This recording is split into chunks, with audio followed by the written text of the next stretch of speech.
Okey. Baik, Assalamualaikum. Salam sejahtera, salam GBN, salam Malaysia, salam kuasa ketiga. Okey, kita tunggu beberapa ketika bagi lebih ramai masuk. So, saya minta maaf ya. Sepatutnya live ini saya mulakan pada pukul 10.30, seperti mana yang telah saya warkan tadi.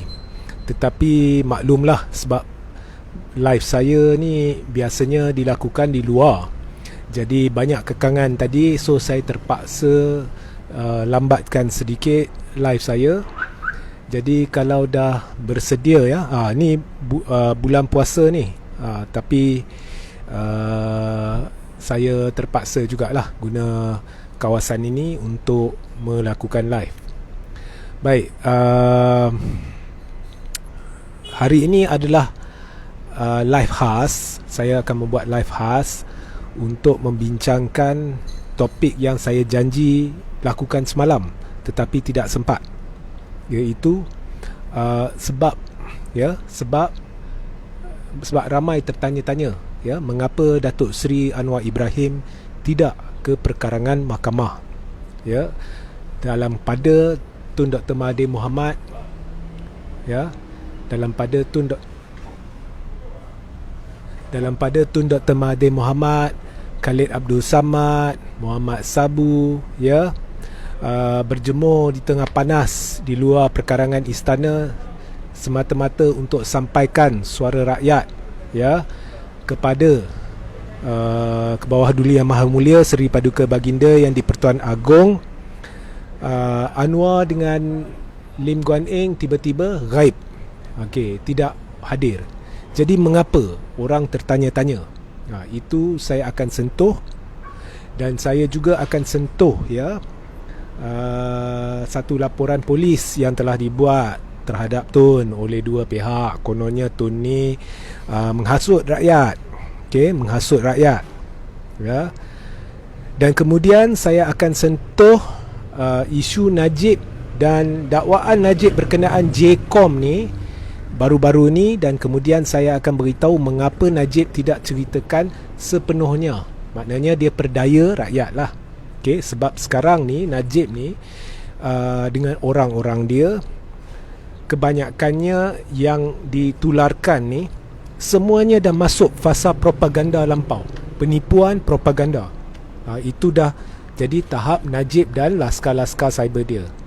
Dan akhir sekali saya akan sentuh sedikit, terdapat ugutan-ugutan halus terhadap individu-individu yang menentang Najib, dan ugutan-ugutan halus ini datangnya daripada orang-orang pro Najib ya.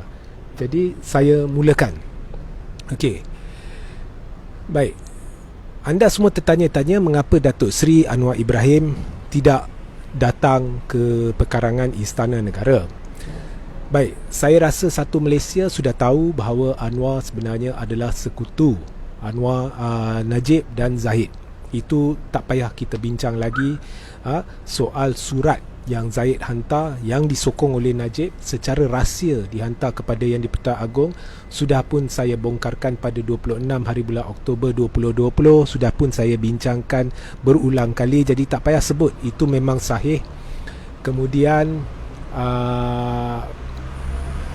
apa yang saya dedahkan berkenaan dengan konspirasi melibatkan Najib, Zahid dengan Anwar menjurus ke PAU pun sudah terdedah menerusi penularan rakaman audio ya, perbualan antara Zahid dengan Anwar, yang sekaligus menunjukkan apa yang saya dedahkan itu adalah benar, dan rakaman itu adalah bertepatan dengan apa yang saya beritahu selama ni. Jadi kita tak payah nak cerita berkenaan dengan persekutuan antara Zahid, Anwar dan Najib. Kita tahu benda ni wujud.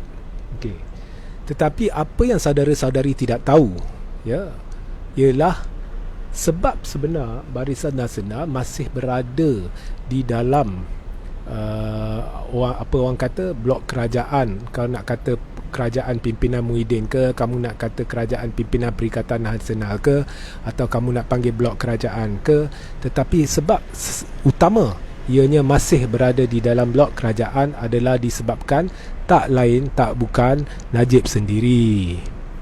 Jadi mengapa saya kata demikian? Okey, baru-baru ni Najib menyindir di dalam Facebook dia. Dia tak faham kononnya mengapa masih lagi Barisan Nasional berada di dalam kerajaan, mengapa, dan dia gelar ianya kerajaan gagal. Pertama sekali saya nak perbetulkan persepsi Najib ni. Banyak, kalau kita lihat kenyataan tu banyak daripada kenyataan pendek tu kenyataan pendek oleh Najib mengapa Barisan Nasional masih lagi berada di dalam kerajaan yang gagal. Daripada situ sudah banyak penipuan yang paling nyata adalah apabila dia menuding jari terhadap kerajaan seolah-olah ianya satu entiti yang berasingan dari Barisan Nasional.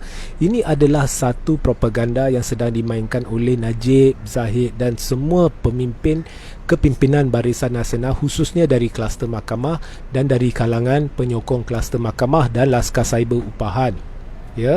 Hakikatnya berbelas menteri dan timbalan menteri adalah dari UMNO. Okey.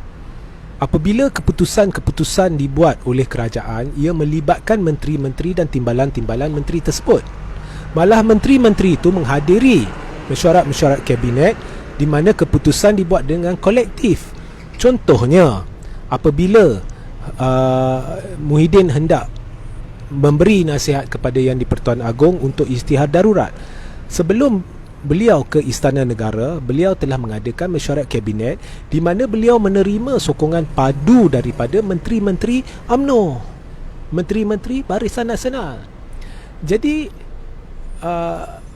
ini bukannya kerajaan Perikatan Nasional. Ini adalah kerajaan gandengan Perikatan Nasional dan Barisan Nasional. Okey, kat situ dah penipuan. Saya beri lagi satu contoh. Najib kata kalau Barisan Nasional kekal di dalam kerajaan, disebabkan kegagalan kerajaan tu, nama buruk akan dikongsi oleh Barisan Nasional. Ini satu kenyataan bodoh dan penipu. Dia kata Barisan Nasional tidak ada apa-apa kontrol terhadap isu-isu kewangan. Ini adalah satu kebodohan.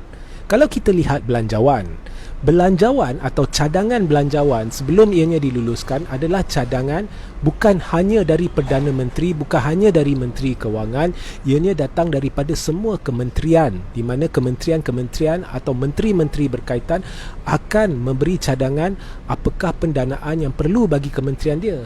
Kemudian kabinet akan berbincang dan sebelum kelulusan diberi, berhubung cadangan-cadangan yang dikemukakan oleh setiap kementerian di peringkat mesyuarat kabinet supaya satu belanjawan yang lengkap dapat diterbitkan.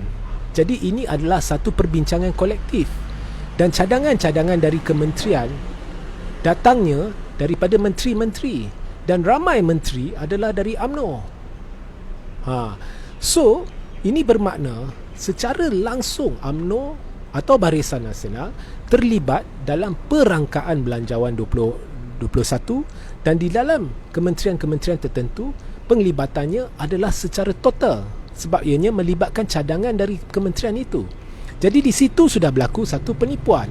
Kedua, segala keputusan yang dibuat adalah keputusan kerajaan gandengan Perikatan Nasional bersama Barisan Nasional. Jadi Najib sedang menipu rakyat. Okey, ini segala kegagalan kerajaan, andai kata gagal untuk perbincangan ini saya memberi tumpuan kepada Najib. Jadi saya cuma kata andai kata ada kegagalan di dalam belah kerajaan, ianya kegagalan yang dipikul bersama oleh Barisan Nasional dan Perikatan Nasional. So ini saudara-saudari kena faham, ini adalah satu propaganda, satu spin yang sedang dimainkan oleh Najib dan kuncu-kuncu dia. Baik. Kemudian dia kata mengapa dia tak faham mengapa Barisan Nasional tak keluar. Hari ini saya dedahkan sebab Barisan Nasional masih belum keluar dari kerajaan adalah Najib sendiri. Okey. Apa yang Najib takut sekarang ni, tahap kebencian dalam UMNO secara menyeluruh, majoriti ni. Okey, kita cerita majoriti ni adalah terhadap kluster mahkamah, khususnya Zahid dan Najib, adalah amat tinggi. Lebih 85% pemimpin bahagian atau bahagian, cawangan, akar umbi, semuanya menentang Zaid Amidi dan Najib. Dan pemimpin-pemimpin Barisan Nasional di pelbagai peringkat menentang Zaid Amidi dan Najib. Sebab itu sekarang Zaid Amidi jadi sebagaikan presiden atas kertas. Dia tidak mewakili aspirasi majoriti, dan banyak bahagian saya dah dedahkan telah mengadakan mesyuarat-mesyuarat sama ada secara rasmi atau tidak rasmi untuk membincangkan kemungkinan diadakan EGM, dan ura-ura akan berlaku EGM makin hangat, makin bertiup kencang. Dan perkara ni saya dedahkan sebelum kenyataan dikeluarkan mencadangkan diadakan EGM oleh beberapa pihak. Okey, so bukannya saya reka cerita-cerita ini. Baik, apa yang Najib khawatir? Okey, sekarang bila kita lihat majoriti yang menentang kluster mahkamah ni, maknanya mereka hendak Najib, Zahid, kluster mahkamah ni beredar terus, atau dulu saya gelar sebagai tim A. Jadi yang balance tu semua tim B. Mereka nak beredar, mereka nak jenamakan semula UMNO. Mereka nak jenamakan semula UMNO supaya UMNO ni ada jiwa baru yang dikenali sebagai UMNO 3.0. Dan mereka ni bukan seperti mana yang diwar-warkan oleh Najib, dipengaruhi oleh PPBM. Ini satu penipuan. Malah majoriti ni menentang PPBM. Mereka ingin UMNO tarik sokongan dari PPBM serta-merta. Dan ini telah gagal dilakukan oleh Zahid. So Najib sedang menipu. Kononnya puak yang ingin bentuk UMNO 3.0 ni adalah kuncu-kuncu Muhyiddin. Ini pembohongan. Okey, sebenarnya mereka menentang PPBM, majoriti saya cerita majoriti, dan mereka menentang Anwar, mereka menentang kluster mahkamah, dan mereka menentang DAP. Okey. Tapi tidak dapat dinafikan ada beberapa menteri, lebih kurang 8 menteri dan 2-3 pemimpin bahagian dan cawangan yang menyokong Muhyiddin. Mereka ni puak yang amat kecil. Dan mereka sedang cuba mempengaruhi sebanyak mana mungkin pemimpin bahagian dan cawangan agar pemimpin bahagian dan cawangan ni menyokong Muhyiddin. Tapi setakat ni gagal. Tapi gagal ke berjaya ke, kita tolak tepi. Pokoknya majoriti dalam UMNO ni tak nak Najib dan Zahid. Jadi Najib sudah bau bahawa Zahid ni dia akan tumbang bila-bila. Kalau EGM memang Zahid tak akan selamat, Najib sendiri tak akan selamat. Jadi Najib ni, orang-orang dia sudah mula secara terbuka mewar-warkan kononnya Najib adalah orang terbaik bagi menerajui UMNO.